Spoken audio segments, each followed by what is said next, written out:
Il est 11h34 et cette émission, nous allons modifier les chapitres que nous avions imaginé de traiter jusqu'à 13h parce qu'une information extrêmement importante vient de tomber.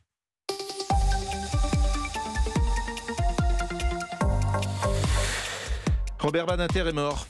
Robert Badinter, 95 ans, qui est une figure importante de la vie politique, mais également de la vie de la justice en France. C'est lui, bien sûr, qui est à l'origine de l'abolition de la peine de mort en 1981.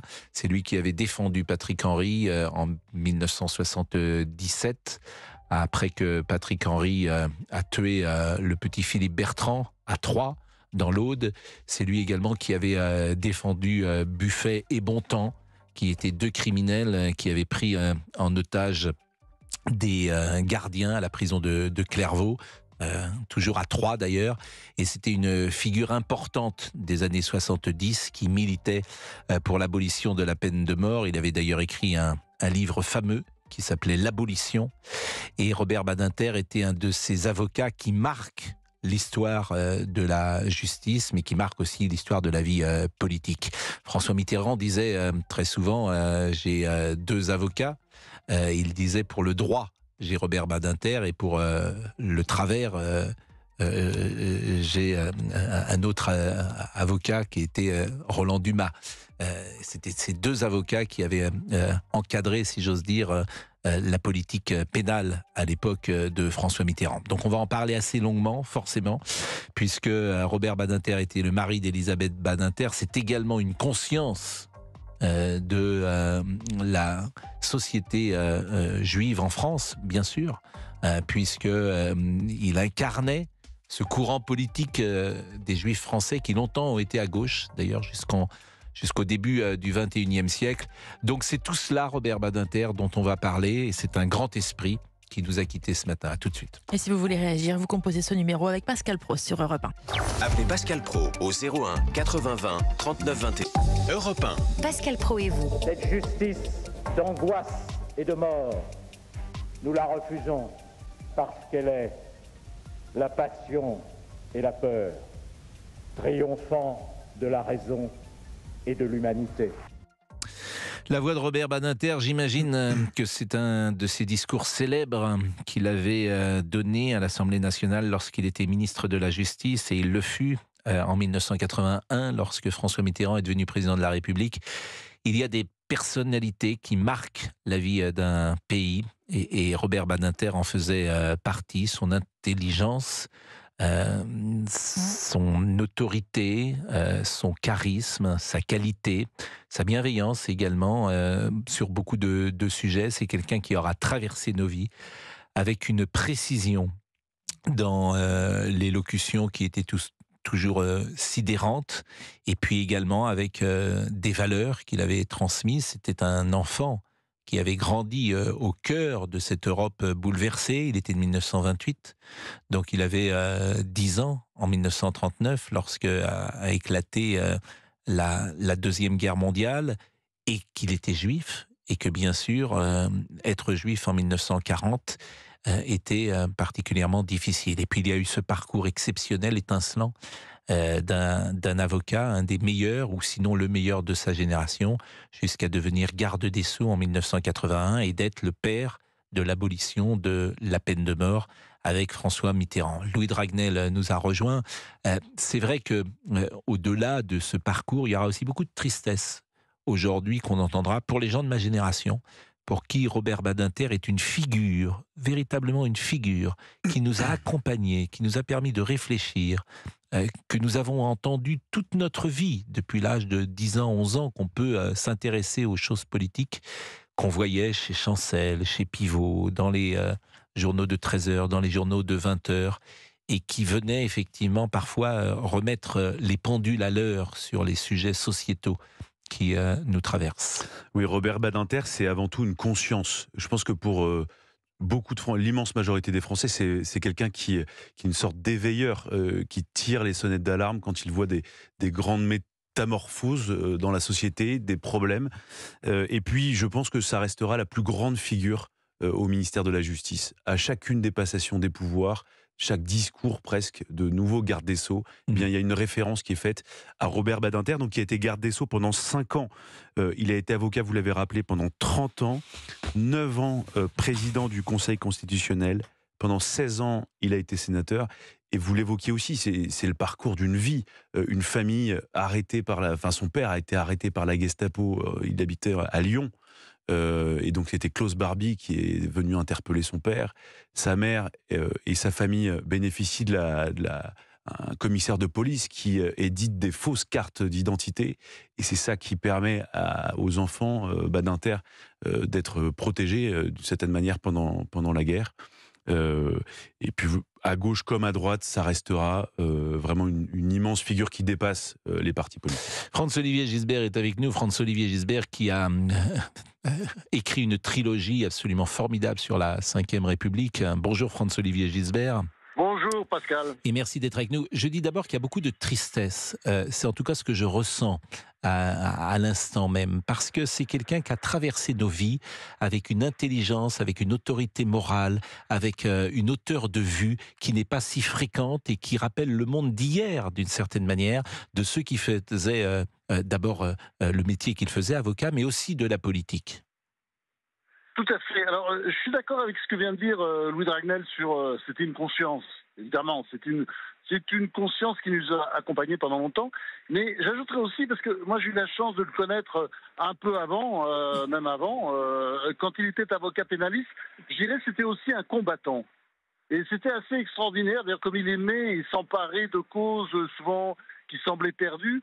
Et c'était un combattant dans la mesure où, à l'époque, j'étais journaliste au Nouvel Observateur, je me souviens, et il appelait pour faire avancer le dossier, et c'est ça, c'est cette image aussi que je garde, c'est-à-dire sa passion de son métier d'avocat. C'était vraiment un grand avocat, ça, je crois qu'il il faut le rappeler. Et en même temps, c'est vrai qu'après, il reste le grand ministre de la Justice, parce que d'abord, il a fait ce discours admirable à l'Assemblée nationale au moment de la présentation de la loi, du vote de la loi pour la suppression de la peine de mort.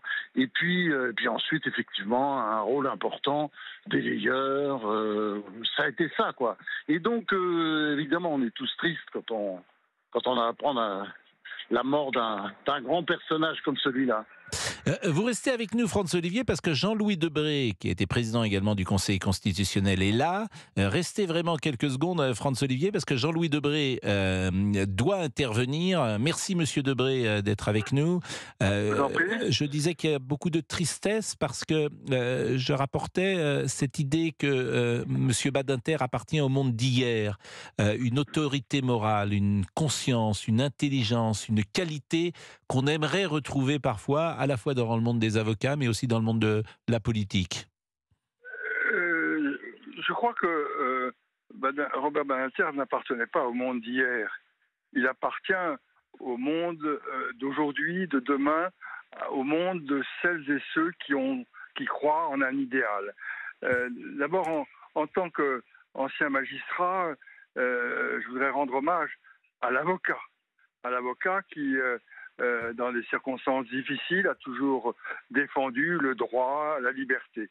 Et puis, Badinter, c'est plus qu'un avocat, c'est une voix qui interpelle et qui interpelle les uns et les autres sur la construction d'un monde qui est un monde de liberté. Alors, avec l'aide de François Mitterrand, il a eu ce rôle essentiel qui était l'abolition de la peine de mort dans un moment difficile. Et il a su, dans ce moment difficile, être celui qui s'élève au-dessus de tout et qui, contrairement à ce que l'opinion publique croit, montre la direction.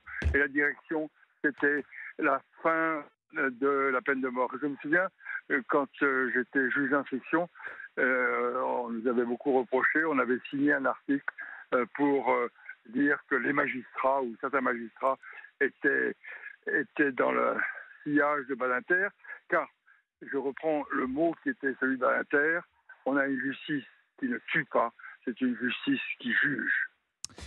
Merci beaucoup Jean-Louis Debré. Vous avez vous-même été président du Conseil constitutionnel. Nous sommes également avec Franz-Olivier Gisbert qui rappelait le parcours de l'avocat Badinter. Il faut rappeler deux procès célèbres.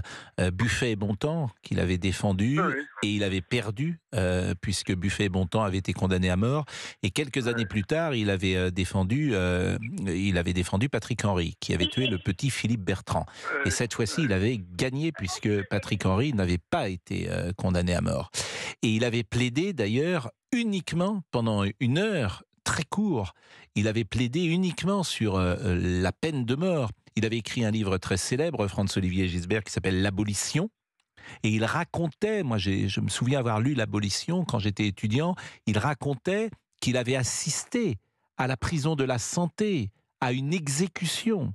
C'est-à-dire que tu arrives à 3 heures du matin, tu vas dans la cellule, puisqu'il était l'avocat de celui qui qui était condamné à mort, tu entres avec lui dans la cellule et tu vas jusqu'à la guillotine. Et il racontait précisément cette séquence assez invraisemblable, disons-le, qui nous paraît d'ailleurs à des années-lumière aujourd'hui du monde dans lequel nous sommes, Franz-Olivier. Alors c'est vrai qu'il avait le lyrisme, la belle parole qu'ont souvent les avocats avec cette voix incroyable. Et en même temps, il y avait une sincérité folle. Et c'est vrai ce que vous vous rappelez là sur l'abolition de la peine de mort, ce combat qu'il a mené pendant longtemps. Il racontait toujours cette histoire. Il a raconté avec, tellement d'émotions à chaque fois.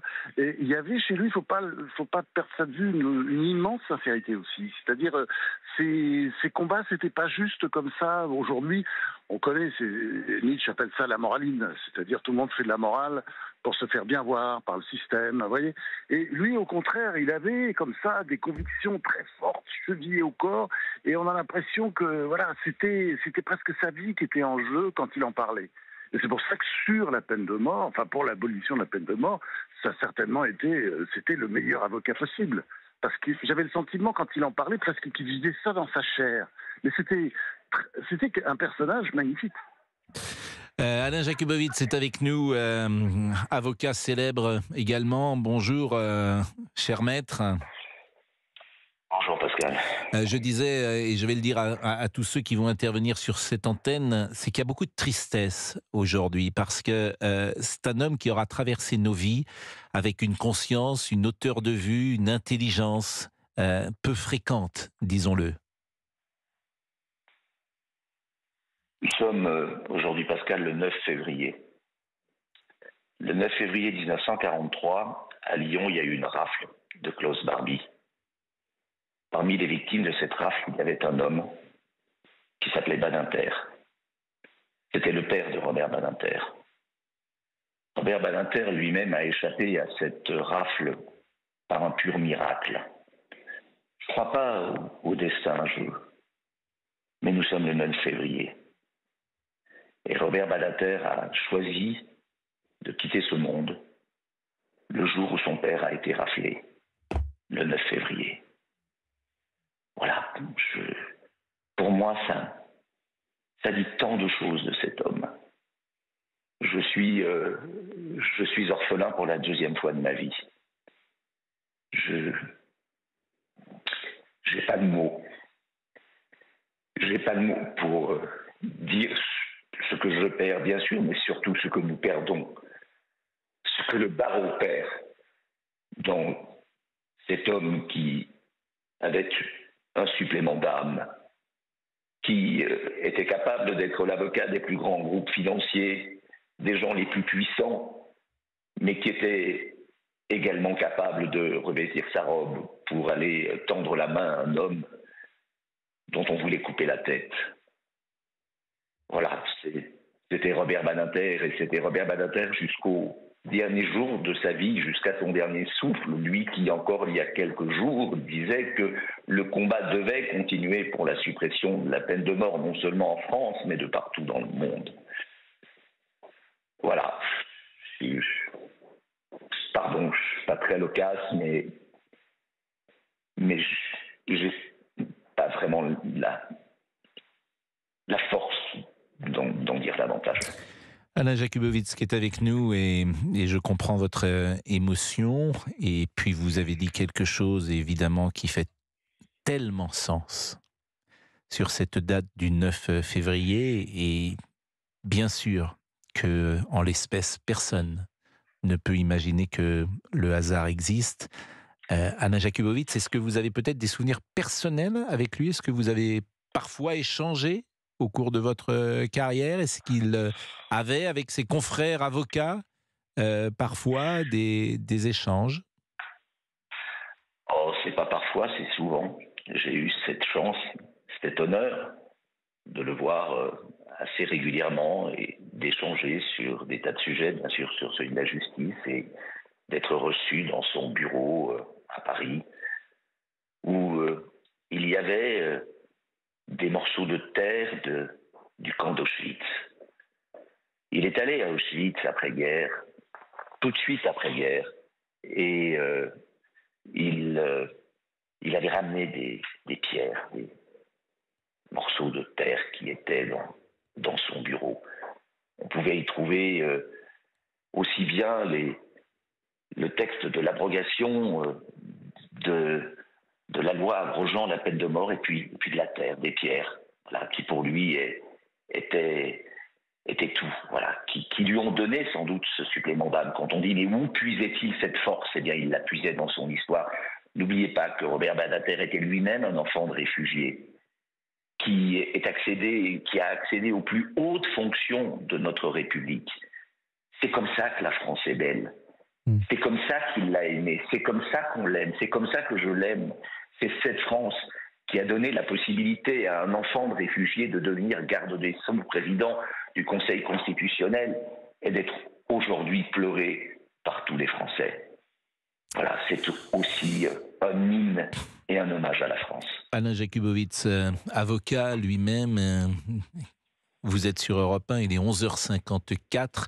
La dernière chose, Alain Jakubowicz, que je voulais vous demander, c'est l'homme privé, Robert Badinter. C'était un homme d'une certaine austérité également, d'une grande rigueur morale, mais d'une certaine austérité. C'est quelqu'un qui effectivement se tenait toujours et tout le temps. Bien sûr, mais bon, c'est une autre génération. C'est vrai que lorsqu'il me recevait chez lui, alors de temps en temps, il me disait, il s'excusait de ne pas avoir revêtu son veston, comme nous disions. Mais bien sûr, c'est une tenue, un respect des autres. Je ne dirais pas de l'austérité, beaucoup de gravité, c'est vrai, mais ces moments passés avec lui étaient toujours des moments d'une richesse intense, et jusqu'au dernier moment. Voilà, c'est un homme d'un autre siècle. C'est vrai que par moments, on se dit qu'il n'était pas plus mal d'en avoir un peu de la nostalgie. Il était né en 1928, il est mort aujourd'hui à 95 ans et il aurait eu 96 ans ces prochaines semaines. Je vous remercie grandement et chacun aura compris votre émotion, Maître Jakubowicz. Il est 11h55, Robert Badinter est mort, si vous nous rejoignez à l'instant sur Europe 1. Nous allons peut-être marquer une pause dans quelques secondes. Je demande à Oui, Fabrice, on a encore quelques secondes avant la pub. Nous avons encore quelques secondes, me dit Fabrice Lafitte, qui nous permet avec Louis de Ragnel d'évoquer cette mémoire, l'avocat qu'il fut, l'homme politique qu'il fut, la proximité évidemment avec François Mitterrand qu'il fut. Ce qui restera bien sûr, c'est ce vote d'abolition de la peine de mort en 1980. Le 9 octobre 1981, absolument. Et puis c'est quelqu'un de viscéralement français qui pouvait être, vous parliez tout à l'heure d'une forme de rectitude chez lui, c'était aussi quelqu'un qui pouvait avoir une forme de dureté, d'intransigeance, et c'est cette intransigeance qu'il a porté à défendre des causes qui aujourd'hui, certaines d'entre elles pourraient paraître étonnantes compte tenu de il est évidemment classé à gauche, enfin son parcours, il était ministre de François Mitterrand, mais c'est aussi quelqu'un qui avait des idées très puissantes, notamment sur l'Union européenne. Il il était opposé à l'entrée de la Turquie dans l'Union européenne. C'est quelqu'un qui s'est toujours dit aussi opposé à la légalisation de l'euthanasie. Et puis, c'est aussi une figure qui s'indignait, dénonçait, je ne sais pas si mon mot est exact, mais d'une certaine dérive parfois de la justice. Et il souhaitait réellement que la justice exerce son rôle d'autorité judiciaire et ne parte pas dans une dérive politique. Il est 11h57, la pause, le flash d'Émilie Dès qui sera consacré bien sûr à la mort de Robert Badinter. Et nous allons poursuivre avec beaucoup de témoignages, je l'imagine, avant 13h. A tout de suite. Vous écoutez Pascal Pro et vous de 11h à 13h sur Europe 1. Il est 12h, le flash avec Émilie Dès. Et bonjour à tous. Robert Badinter est mort à l'âge de 95 ans, ancien ministre de la Justice de François Mitterrand. Robert Badinter avait fait abolir la peine de mort en 2000. Au micro européen de Jean-Pierre Elkabbach, il rappelait les réticences de l'opinion à l'époque. Il faut avoir mesuré ce qu'étaient les visages des gens qui entouraient le palais de justice lorsqu'on arrivait pour ces procès, comme collaborateur. On traversait comme ça mais presque, je dirais, un mur invisible, celui-là, mais de haine. Les yeux, les regards que les gens jetaient sur les avocats qui venaient là assumer la défense. On leur reprochait d'oublier peut-être les victimes et ceux qui survivaient aux victimes. Non, ce n'était pas ça, c'était cette espèce de volonté de mort qui se transférait, que l'on sentait à cet instant-là. Moi, je n'ai jamais rien mesuré de tel dans une vie qui pourtant a connu des épreuves.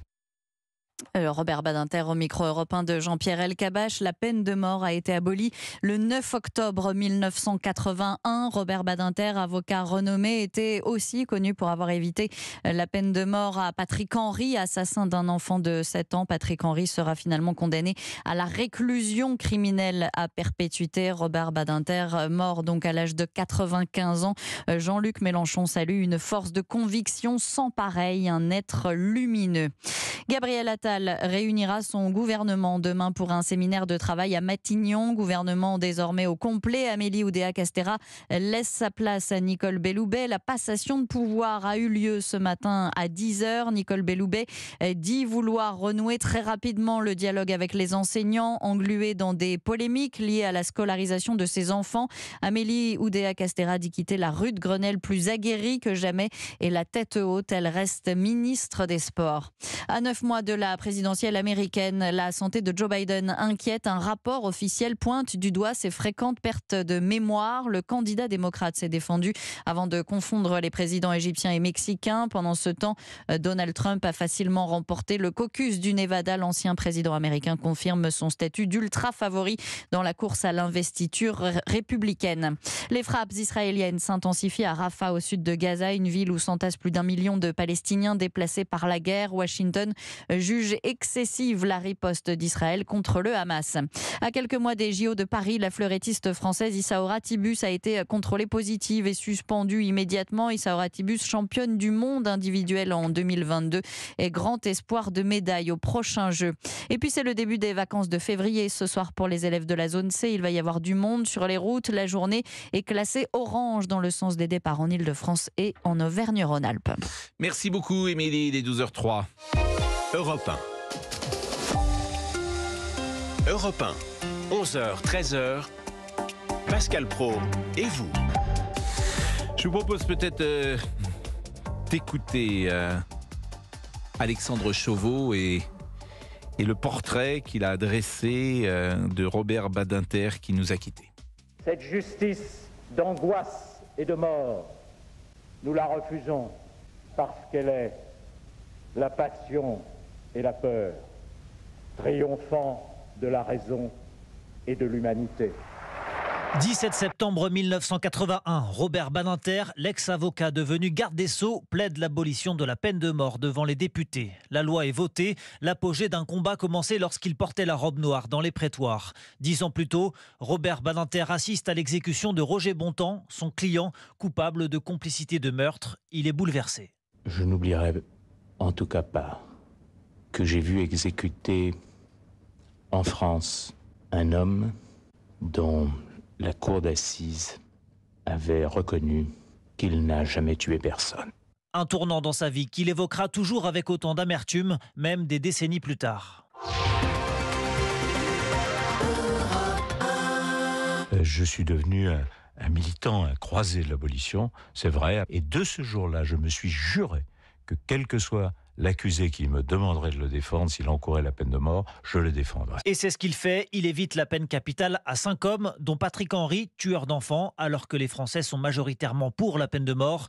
L'avocat résiste, son combat devient politique. Ministre de la Justice, il fait bannir la peine capitale, qu'il estime non dissuasive, inutile, inhumaine. La France est le dernier pays d'Europe occidentale à le faire. En 2007, l'abolition est inscrite dans la Constitution. Elle devient quasiment irréversible. Si la France sombrait dans les mains d'un politicien fasciste, mais cette hypothèse-là, je la refuse. Personne ne peut penser que l'Europe va devenir un continent fasciste. Elle est purgée de la peine de mort. Mais l'abolition n'est pas encore universelle et c'est pour cela que Robert Badinter s'est battu jusqu'à la fin de sa vie. Une cinquantaine de pays dans le monde pratiquent toujours la peine capitale. Emmanuel Macron salue une figure du siècle, une conscience républicaine, l'esprit français. Et puis on rappelle ce que disait Alain Jakubowicz, qui est absolument sidérant puisqu'on est le 9 février et que le 9 février 1943, une rafle à Lyon enlevait le père de Robert Badinter et il allait partir pour les camps d'extermination.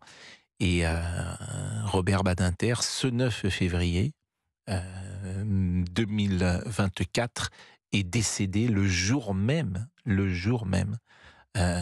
où son père avait été raflé quasiment un siècle avant.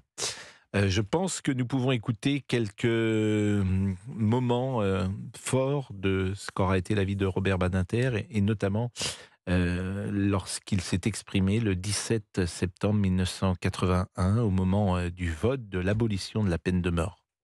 Le choix qui s'offre à vous en cet instant, à vos consciences, car vous allez vous prononcer, ce choix est clair. Où notre société refuse une justice qui tue et elle accepte d'assumer au nom de ses valeurs fondamentales, celles qui l'ont faite grande et respectée entre toutes, la vie de celui qui fait horreur, dément ou criminel, ou les deux à la fois. Et c'est le choix de l'abolition. Où elle croire cette société, faire disparaître en dépit de l'expérience des siècles le crime avec le criminel, et c'est l'élimination. Cette justice d'élimination, cette justice d'angoisse et de mort, décidée avec sa marge de hasard, nous la refusons. Nous la refusons parce qu'elle est pour nous l'anti-justice, parce qu'elle est la passion et la peur, triomphant de la raison et de l'humanité. Bon, au-delà du fond, ce qui est frappant en écoutant ce discours, d'abord c'est la qualité de français, c'est aussi l'efficacité d'un avocat. C'est absolument pas un discours de techno, comme on dirait aujourd'hui. Et il ajoute évidemment aux phrases qu'il a écrites le charisme personnel, le pouvoir de conviction de l'avocat et cette voix qui retentit dans le Palais Bourbon, c'était en 1981. Donc vous avez vraiment quelqu'un qui est extrêmement talentueux, qui sait écrire, qui sait penser, qui sait dire, et ça fait un personnage exceptionnel, un personnage du siècle, a dit Emmanuel Macron.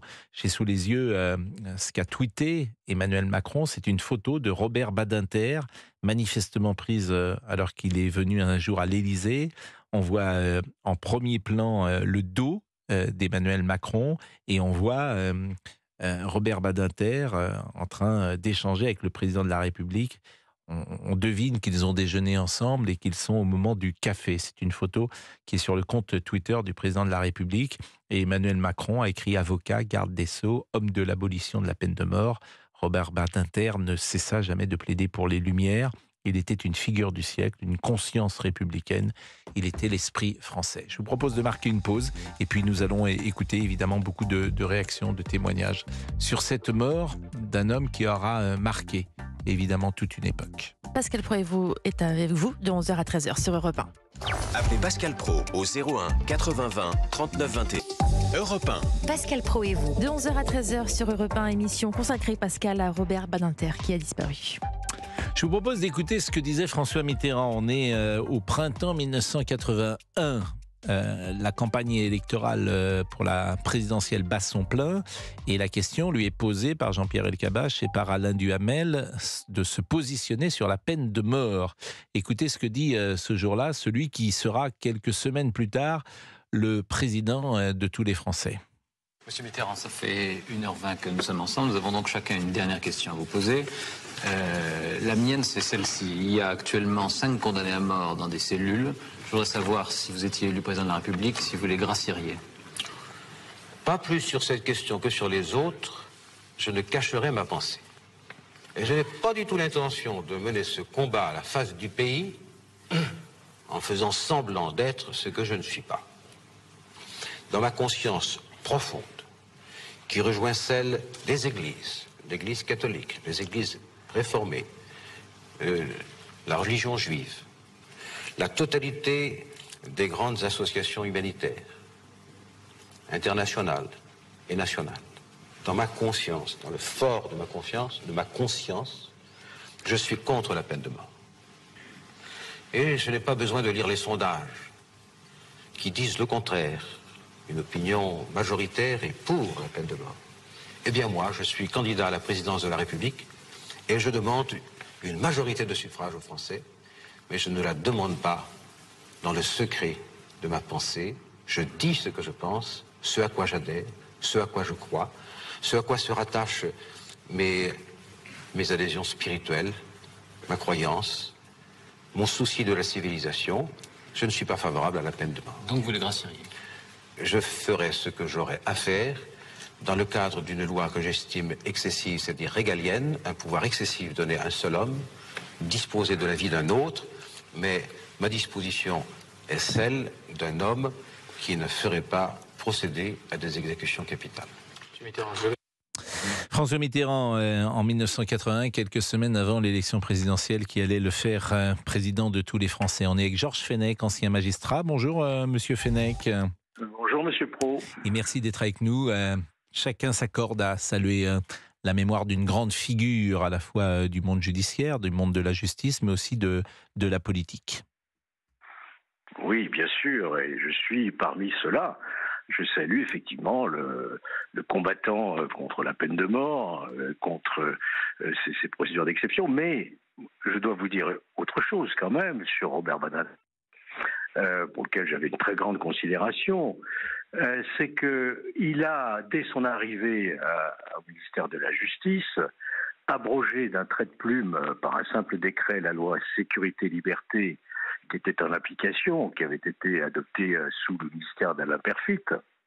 Et en supprimant la peine de mort, il n'avait pas prévu derrière un substitut. Il a fallu attendre plusieurs années pour que la droite revenue au pouvoir établisse notamment la peine à perpétuité incompressible qui manquait dans notre arsenal pénal depuis l'abolition de la peine de mort. De même, il était aussi à l'origine de la suppression de la Cour de sûreté de l'État, qui à l'époque jugeait effectivement les crimes terroristes, notamment, mais il ne l'avait remplacé par rien.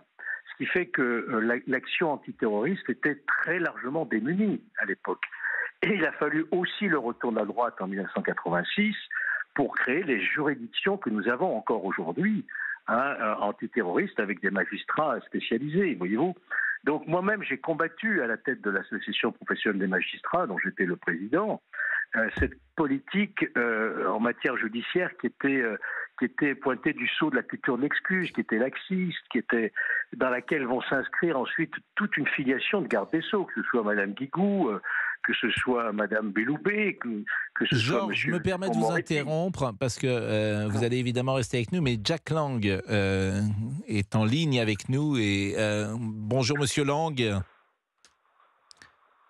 Jack Lang est avec Allô. nous, ministre historique de la Culture de François Mitterrand. Monsieur Lang, bonjour. Est-ce que vous êtes avec nous? Bonjour.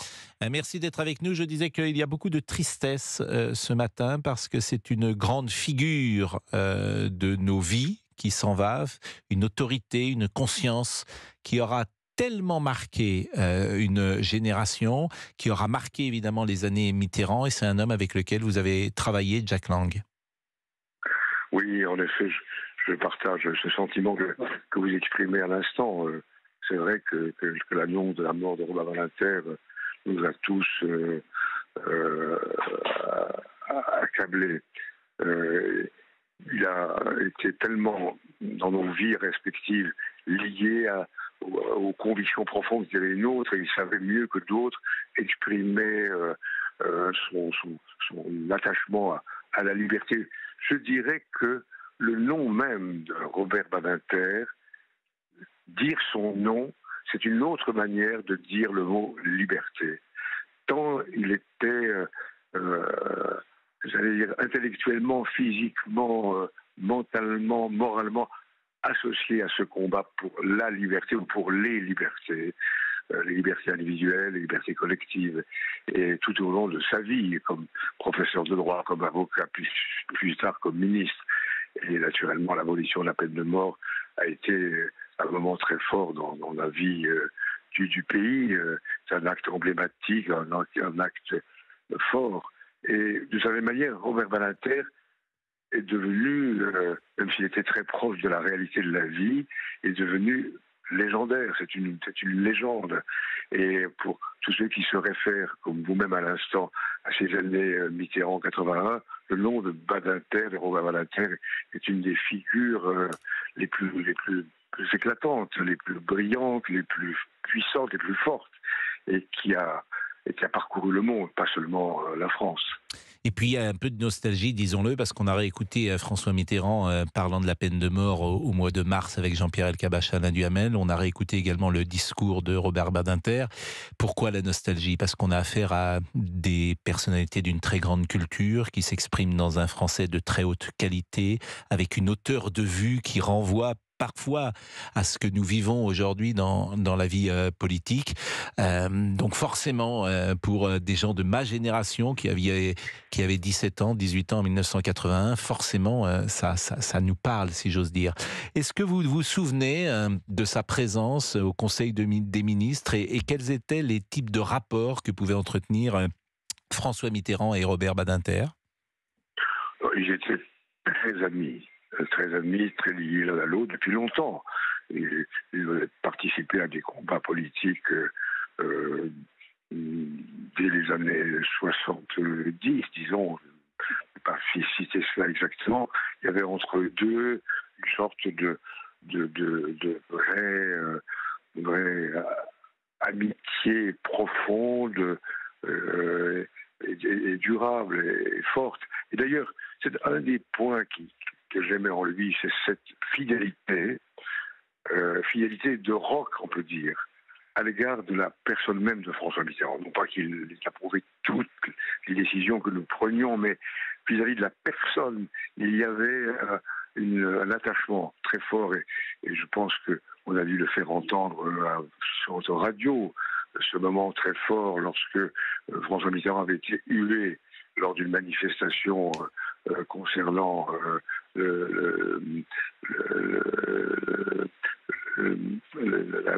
la rafle des Juifs. Taisez-vous, avait-il dit, avec une autorité. S'est levé et a directement indiqué au présent, taisez-vous, vous n'avez pas le droit, quand nous sommes dans un lieu de recueillement, d'oublier celle des morts, disait-il, avec sa voix très, très profonde, très, très prenante. Et le silence s'est fait immédiatement. Et là, il fallait aussi, de sa part, et du courage, et de la conviction, et de la fidélité. C'est vrai que on l'a dit plusieurs fois depuis tout à l'heure, c'est un homme d'un autre siècle, par son parcours, par son intelligence, par sa culture, par cette hauteur de vue. Et c'est vrai que vous incarnez vous-même, et cette période-là, une séquence qu'on soit d'ailleurs de droite ou de gauche, hein, qu'on peut qualifier heureuse de la France par la qualité des hommes politiques qui étaient en place à l'époque. Monsieur Lang. Disons, je ne veux pas nous attribuer comme ça des fleurs, c'est vous qui parlez, mais c'est vrai que nous étions portés, en tout cas, par une philosophie et par une philosophie collective qui nous réunissait. Nous appartenions à, je ne sais pas comment dire, parce que nous avions combattu pendant des années contre toutes les formes d'oppression et pour les libertés. Et on se retrouvait, quels étaient nos itinéraires, entre des ministres, des équipes qui avaient le même idéal, le même idéal humain. Voilà. Et parfois il y avait des désaccords, naturellement, mais jamais les grands principes ne passaient à la trappe. Et toujours ils invoquaient pour prendre une décision ou une autre. On a évoqué la peine de mort, mais n'oublions pas que Robert Badinter a aussi, à la demande de François Mitterrand, aboli le délit d'homosexualité qui figurait encore dans notre législation. Et plus tard, lorsqu'il devint président du Conseil constitutionnel, il a, je crois, censuré beaucoup de lois qui pouvaient porter atteinte aux libertés.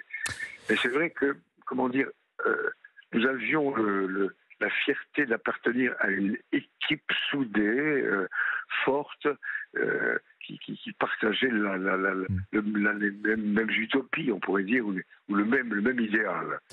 Non pas que nous n'étions pas parfaits, hein, mais en même temps, il y avait ça, il y avait cette philosophie commune qui nous habitait. Alors, vous le savez sans doute, on est le 9 février aujourd'hui 2024, et le 9 février 1943, la rafle de la rue Sainte-Catherine à Lyon avait raflé 86 juifs. Et dans cette rafle, et c'est ça qui est absolument incroyable, vous qui êtes un homme de culture et de signes, dans cette rafle, il y avait Simon Badinter, qui ne reviendra jamais des camps d'Auschwitz-Birkenau. Et Robert Badinter est mort précisément le jour où son père a été raflé à Lyon en 1943. Il y a des choses, évidemment, des signes, chacun les interprétera comme il le veut. Je ne pense pas que ce soit un hasard, Monsieur Lang. Ouais, je n'ai pas prêté attention, comme vous l'avez fait à l'instant, avec justesse, à cette coïncidence. Mais c'est Alain Jakubowicz qui nous le rappelait il y a quelques instants. C'est Alain Jakubowicz qui nous rappelait cela il y a quelques instants. C'est absolument sidérant. Absolument sidérant qu'il soit mort précisément le jour où son père a été raflé, quand on connaît l'engagement, le combat qu'a mené Robert Badinter, évidemment pour la mémoire de son père, mais évidemment pour la communauté juive. En tout cas, c'est une coïncidence, je n'ose pas dire heureuse, parce qu'il s'agissait de deux événements malheureux pour son père et pour lui-même. Mais je ne suis pas croyant au point d'imaginer que je ne sais quel... Vous croyez aux forces de l'esprit, en tout cas, j'imagine. Vous croyez aux forces de l'esprit. Ce rappel que vous faites est juste et beau et touchant. Je vous remercie beaucoup, Monsieur Lang. Vraiment, merci beaucoup. C'est moi qui vous remercie. Merci beaucoup. Il est 12h27, on va marquer une pause.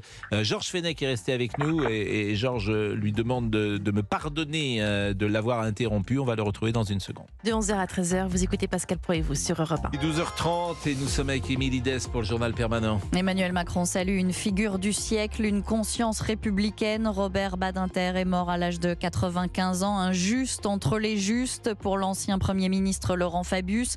Robert Badinter, figure des années Mitterrand, brillant avocat, il a incarné jusqu'à son dernier souffle le combat pour l'abolition de la peine de mort.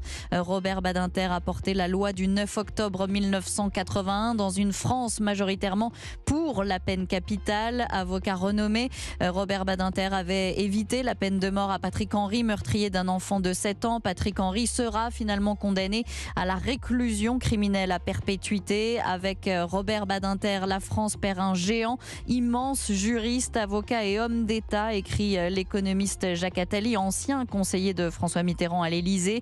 Robert Badinter laisse un vide à la hauteur de son héritage incommensurable, conclut le garde des Sceaux Éric Dupond-Moretti. Amélie Oudéa-Castéra dit quitter le ministère de l'Éducation plus aguerrie que jamais et la tête haute. Elle a passé le flambeau ce matin à l'ex-garde des Sceaux, Nicole Belloubet, qui dit vouloir renouer le dialogue avec les enseignants. Le Premier ministre réunira son gouvernement au complet demain pour un séminaire de travail à Matignon. Et puis c'est un coup dur pour l'escrimeuse française Issa Tibus. À quelques mois des JO de Paris, elle a été contrôlée positive et suspendue immédiatement. Issa Tibus, championne du monde individuel en 2022 et grand espoir de médaille aux prochains Jeux. Il est 12h32. Europe 1, Pascal Praud. Et enfin, si Dieu existe, qu'aimeriez-vous après votre mort l'entendre vous dire, à vous, Robert Badinter?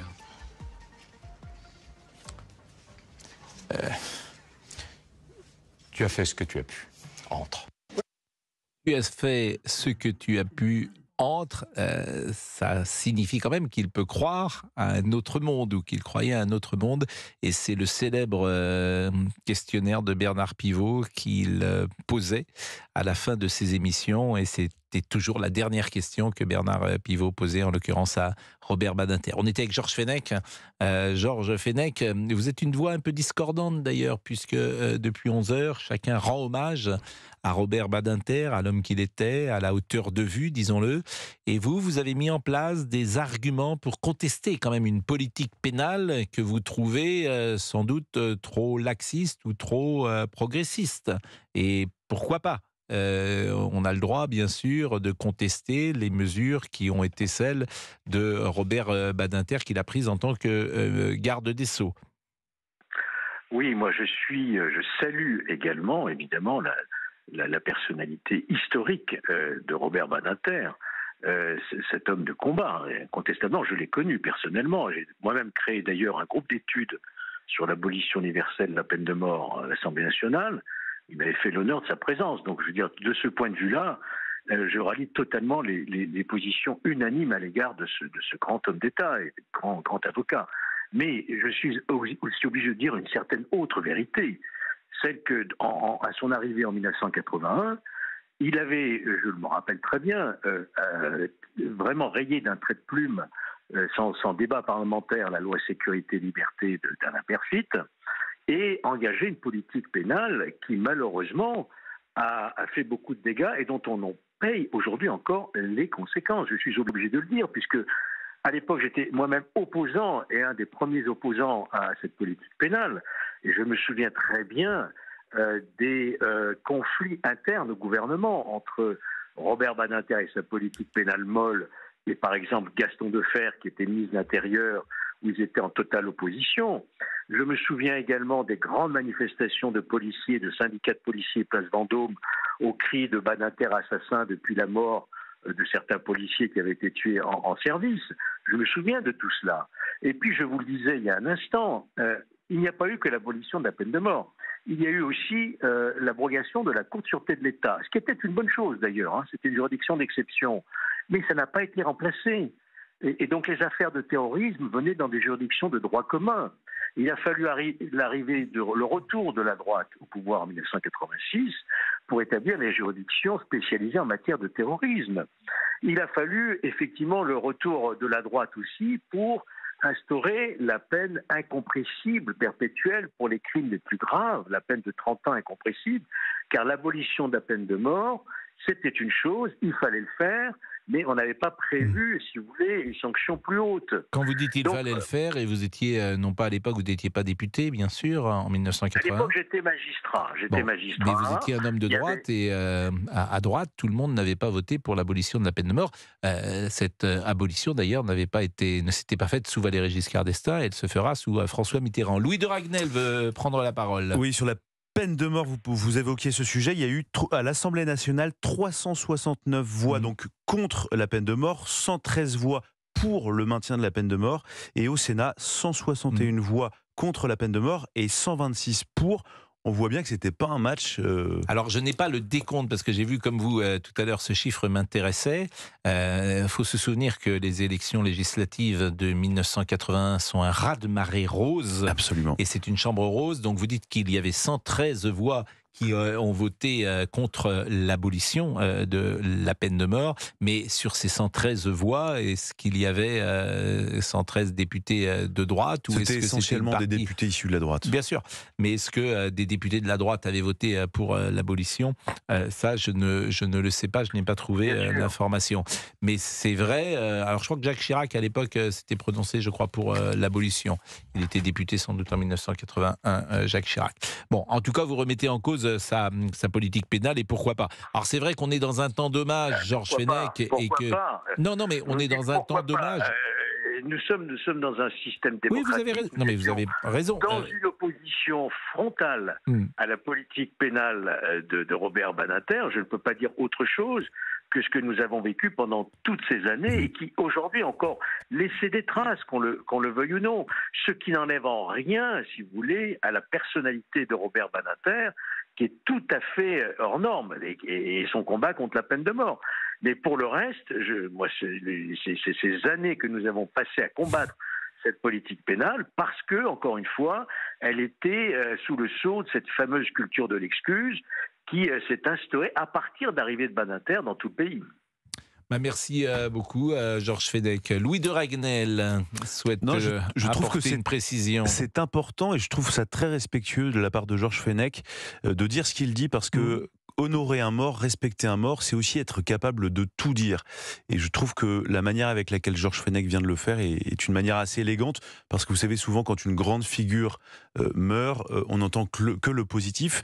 Et je trouve que là, il y a aussi, ça permet de rentrer aussi dans une partie de l'histoire politique, où sa politique, celle de M. Badinter, a été aussi très fortement contestée à une certaine époque. Et la droite contestait vigoureusement la politique de Robert Badinter. Merci beaucoup. On va marquer une pause et nous revenons dans une seconde. 11h-13h, c'est Pascal Pro et vous sur Europe 1. Europe 1. Pascal Pro et vous. De 11h à 13h sur Europe 1, émission consacrée, Pascal, ce matin à Robert Badinter. Notre confrère Darius Rochebain a créé un lien particulier avec Robert Badinter. Il l'a interrogé régulièrement et je vous propose, puisqu'il a mis tout à l'heure sur son compte Twitter ses paroles qui datent du 19 décembre dernier, l'un des derniers, sinon le dernier entretien qu'il a eu avec Robert Badinter. Je cherchais le vers admirable au mort vieux capitaine. Il est temps le bon encre. Vous croyez qu'il y a un moment où il est temps ? Où il est temps, c'est celui fixé par, selon qu'on croit ou ne croit pas, Dieu ou le destin. Mais en tout cas, il faut se répéter ce vers sublime.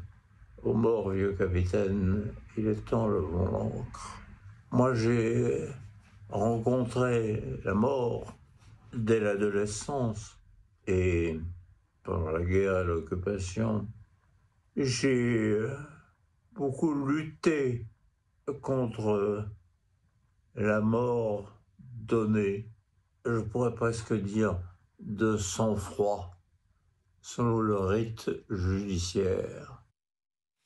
Il y a quelque chose évidemment de très émouvant à écouter ces paroles d'un homme qui avait 95 ans, qui est évidemment fatigué. Et ça s'entend, et ça se devine, et ça se comprend. Mais en même temps, les facultés intellectuelles sont intactes. Et ces paroles que vous venez d'entendre, je pense, sont les dernières enregistrées de Robert Badinter, qui n'était plus apparu en public depuis de nombreuses semaines. Nous sommes avec Sabine, je pense. Et Sabine, vous êtes avocate. Bonjour Sabine. Bonjour Pascal. Il se trouve que vous avez été, je pense, une élève de Robert Badinter. Oui, c'était mon professeur de droit judiciaire international, de droit international privé. Et on avait lui et son confrère Jean-Denis Bredin aussi, qui était aussi l'un de mes professeurs à la Sorbonne. Et ça, c'était en quelle année ? Dans 93-94. Donc c'était 1989. après qu'il a passé au ministère de la Justice. Donc j'imagine que tous les étudiants, quand on a la chance d'avoir Jean-Denis Bredin, figure également des avocats qui est mort également, et qu'il y a Robert Badinter. J'imagine que dans l'amphi, tout le monde écoute avec intérêt, religieusement. Oui. Mais en même temps, ils étaient, comme tous les grands hommes, beaucoup de bienveillance. Alors pour Robert Badinter, un amour profond de la France, c'était évident, de la justice, et il nous disait toujours, puisque c'était le droit international privé qui nous enseignait, que quand on devait visiter un pays étranger, la façon de savoir comment le pays se comportait, l'État se comportait, fallait aller visiter les palais de justice. Et il nous engageait toujours à aller visiter les palais de justice pour savoir comment était la justice du pays qu'on visitait et comment était donc l'État du pays. Et il avait une grande humanité aussi, parce que il nous a raconté plein d'anecdotes. Une fois, il avait perdu les sceaux de la République quand il était garde des sceaux. En fait, il nous avait raconté ça, qu'il les avait retrouvés un peu après parce qu'ils avaient été emmenés à être nettoyés. Mais il nous racontait plein d'anecdotes et c'était toujours. Alors, c'était des matières d'oral. Et à l'époque, les matières d'oral, aucun étudiant n'y allait, sauf ceux de Jean-Denis Bredin et de Robert Badinter, qui étaient tout le temps pleins au point de s'asseoir par terre. Et c'était assez... il était très humain. Je me souviens qu'il y avait la pause, parce qu'on avait 2 heures. Et il y avait un SDF qui venait, qui, pendant la pause, dans l'amphi, vous savez, il grattait un peu de la guitare. Il prenait toujours 1 franc à l'époque et lui disait « ça, c'est pour vous. Et le 2e, c'est pour que vous alliez me chercher un café à la machine. » Parce qu'il avait ce goût de l'effort. Il fallait toujours qu'on soit dans l'effort, qu'on ne se laisse jamais aller. Et il nous expliquait ça, il nous transmettait ça aussi. Voilà, c'est un beau moment. J'imagine, c'est des souvenirs extraordinaires pour la jeune ou la future avocate que vous étiez. Est-ce que vous avez eu des échanges peut-être plus personnels avec lui à la sortie des cours ? Très accessible, plein. Il y avait toujours plein d'étudiants qui se bousculaient à la fin pour lui parler. Il était toujours très disponible. Et quand on passait les examens, il faisait parfois passer les examens, il était toujours très bienveillant. Et un peu avec cette figure un peu très solennelle. J'ai dit tout à l'heure le mot austère et Jack Lang m'a dit, je crois que c'est Jack Lang à qui j'ai dit austérité. Non, c'est voilà, et il m'a repris Alain Jakubowicz. C'était Alain Jakubowicz qui m'a dit non, il n'était pas le mot austère. Il avait de l'humour. Voilà. Alors il avait de l'humour, mais ce sont des êtres, lorsqu'on les croise, on est en surveillance de ce que nous disons. On a le sentiment d'être avec des personnalités qui ne sont pas faites forcément du même bois que les autres, et elles imposent immédiatement... On a l'impression d'être avec de l'histoire, avec des personnages historiques qui rentrent dans l'histoire. Donc on avait cette conscience de haut de nos 18 ou 20 ans, et il inspirait le respect. De toutes les manières, il y avait je vous dis, lui et Jean-Denis Bredin, il y avait un respect qu'il imposait à des adolescents, 18, 20 ans, on avait 20 ans, des jeunes adultes qui n'avaient pas autant de respect pour tous les cours et tous les professeurs qui se présentaient devant eux. Donc il avait cette figure étatique. On peut pas dire autre chose. Il imposait. Il y avait une gravité. Vous-même, vous êtes pénaliste ? Pas du tout. Mais il nous enseignait pas le droit pénal. Il nous enseignait le droit international privé, c'est-à-dire qu'il n'est pas pénal. Mais il n'était pas. Et Jean-Denis Bredin, lui, le droit, la procédure civile. Donc c'était pas. Mais non, je suis pas pénaliste. Jean-Denis Bredin, qui était de 1929 et qui est mort en 2021. Un personnage extraordinaire, beaucoup plus tendre. Lui, il y avait une espèce de tendresse avec lui qu'on avait une tendresse que Monsieur Badinter ne gardait quand même on pouvait l'approcher, mais il y avait quand même cette distance. Qu'il y avait moins avec Jean-Denis Bredin, qui était encore plus, qui était un peu plus, qui montrait plus sa bienveillance. Écoutez, merci beaucoup Sabine, merci beaucoup de ce témoignage. Et puis il y a peut-être quelque chose aussi qui a disparu chez les avocats, c'était l'art de la rhétorique. Je pense qu'il avait lui-même commencé avec les plus grands avocats, je crois que c'est Thorez avec lequel il avait commencé, les grands avocats français qui sont entrés parfois dans l'histoire. À l'époque, on plaidait beaucoup. Bon, aujourd'hui, mais peut-être ça, c'est la procédure, c'est la loi qui nous empêche. Oui, bien sûr, mais c'est vrai qu'il y a même des avocats qui ne plaident jamais maintenant, paraît-il, qui n'ouvrent pas la bouche. Et puis quand on est en audience, maintenant on nous invite à déposer les dossiers plutôt qu'à les plaider. Donc c'est quand même c'est assez étrange, évidemment, et c'est là aussi un temps qui a changé. On pourrait peut-être d'ailleurs essayer d'appeler, pourquoi pas, en tout cas on va tenter d'appeler des avocats des grands avocats qui vont pouvoir donner leurs sentiments, parce que ce que vous dites, Sabine, nous a beaucoup intéressés. Il est 12h50. C'est très gentil. Merci beaucoup, Pascal. Au revoir. Je vous en prie, Louis de Ragnel, c'est une pluie d'hommages qui accompagne évidemment le décès de Maître Badinter. Oui, des hommages de toute la classe politique, le monde aussi du droit. On voit des magistrats, on voit des avocats pour qui c'était quand même une grande figure. Et c'est vrai qu'il a été un peu tout. Il a été avocat, il a été garde des Sceaux. Il a porté des lois aujourd'hui qui sont pratiquées dont l'esprit en tout cas rejaillit dans tous les tribunaux. Et donc effectivement, plus d'hommages. Je peux vous lire par exemple l'hommage qu'a rendu aussi Gabriel Attal, qui dit « Toute sa vie, il a fait tonner la voix de la justice, homme de droit et de valeur, avocat, ministre, homme d'État. Robert Badinter nous a quittés. Depuis les prétoires jusqu'aux tribunes de l'Assemblée nationale et du Sénat et au Conseil constitutionnel, il aura consacré chaque seconde de sa vie à se battre pour ce qui était juste, à se battre pour les libertés fondamentales. » Philippe Bilger est avec nous, vous le connaissez, il intervient régulièrement sur CNews, dans nos émissions, notamment l'heure des pros, et puis vous pouvez l'entendre sur Europe 1 également, désormais entre 9h et 9h30. Bonjour Philippe Bilger, qui a été magistrat. Bonjour. Votre sentiment sur à la fois l'homme et puis peut-être le magistrat qu'il était, ou plus exactement le ministre de la Justice qu'il a été, et je ne suis pas sûr que vous soyez complètement d'accord avec la politique pénale qu'il avait mise en place à l'époque. Oui, mais vous me permettrez, Pascal, de retenir un petit peu les quelques réserves et critiques que je pourrais formuler une fois que le temps de la décence sera écoulé.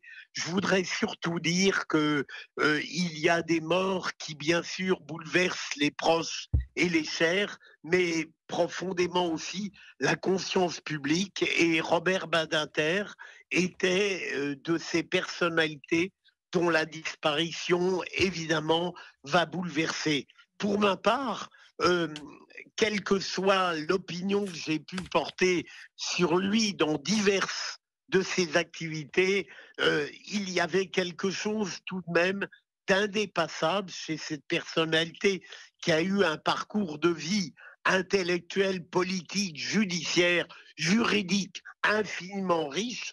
C'est que dans chacune des fonctions qu'il a exercées, et j'y inclus bien sûr le ministre de la Justice, sous l'honneur duquel j'ai eu l'honneur d'agir, j'ai agi, au fond, jamais il n'a démérité. On pouvait discuter son action, mettre en cause ses comportements, avoir le goût de la controverse avec lui, mais jamais c'est un homme qu'on n'a pas respecté, parce que de toute manière, il y avait dans son être une intelligence, une profondeur, une richesse de vie, une sincérité, voire parfois une brutalité qui suscitait le respect. Et donc, pour moi, c'est une personne qui m'offre le grand bonheur dans le déchirement d'aujourd'hui de n'avoir jamais été contraint à mépriser un être qui, dans toutes ses facettes, encore une fois, a été légitime, admirable, discutable, mais véritablement un homme exemplaire. On a parlé de gravité également parfois chez Robert Badinter, mais vous avez effectivement eu raison de rappeler cette hauteur de vue, cette conscience républicaine, à un certain niveau où on exerce le débat politique, que ce soit comme avocat, mais aussi comme ministre de la Justice. Je vous remercie beaucoup, Philippe Bilger. Merci beaucoup de ce témoignage et de l'élégance de vos paroles et de ce que vous avez pu dire à l'instant. Je voulais vous remercier vraiment pour une émission qui a été particulière, puisque Nous avons appris la mort de Robert Badinter peu avant 12 heures et il a fallu organiser cette émission que vous venez d'entendre. Donc je voudrais remercier Florian Carassou-Maillan, Olivier Guénec, Fabrice Lafitte, Naïma Bencheman et Théo Grévin pour la construction donc de cette émission, parce qu'en régie, dans ces cas-là, il faut réagir le plus rapidement et puis pouvoir appeler tous ceux qui sont intervenus, Anna Jakubowicz, Jean-Louis Debré, Franz-Olivier Gisbert, Philippe Bilger et d'autres, bien sûr. Merci beaucoup à Géraldine, bien sûr, qui était avec nous également.